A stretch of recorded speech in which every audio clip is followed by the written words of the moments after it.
Hi, I'm Raggy Omar and this is Young British and Muslim. And this week we bring you the story of an artist from Birmingham whose work has taken him around the world.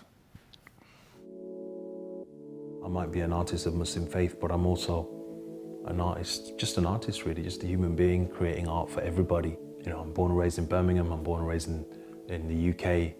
I'm of Muslim faith. My parents migrated from Bangladesh in the late 50s. I can wear many different hats, and I think I'm very fortunate in that way that I can draw from so many different places. The power of graffiti art for me is the accessibility of it, the fact that this was art for the people. This was art that was literally spilling outside of the conventional gallery spaces and actually spilling out into the places where we live, places where we use every day, the cities we live in. It was literally the city speaking. My faith as a Muslim has always been kind of paramount to the work that I do. It gave me my initial focus in trying to wrestle with this idea of art for art's sake, or me as an artist having a kind of purpose with my art. What can it do?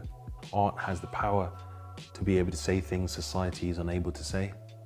I want to see community leaders, policymakers, city authorities, academics, activists, and artists at the same table, so we can say, listen, we're in this together. I think looking back in time a little bit into my own career as an artist, one moment comes to mind really when I felt quite proud really in being invited to on a TEDx platform, the first TEDx that was taking place in the Vatican State. The sounds that you're about to hear. So for me as a Muslim, While you experience this, born in Birmingham, in the Vatican State, as a graffiti artist, telling my story and sharing what I do, it was quite a surreal experience and something I reflect on, and it's stories I'll be telling to my grandchildren about the day I was invited to the Vatican to spray graffiti.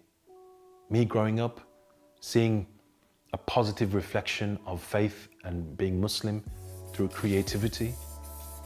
We didn't find it of someone who was comfortable with their identity as in this society and saying, yeah, I'm Muslim, in a very confident way, in a very in-your-face way. Yeah, this is who we are, and what?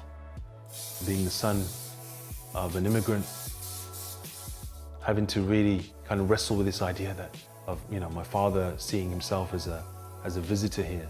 Some of that kind of me inheriting some of that baggage, if you like, of trying to understand, I'm born and raised here, but my father speaks about going back, whereas the later generations, at least on that level, there perhaps will be less and less of that. Looking back at the start, when I first started, there were very few creatives in the Muslim communities. Things have certainly changed since then, and it's actually refreshing to see how now there's a whole wealth of kind of Muslim creatives across the globe now. So Mohammed Ali, the graffiti artist known as Aerosol Arabic.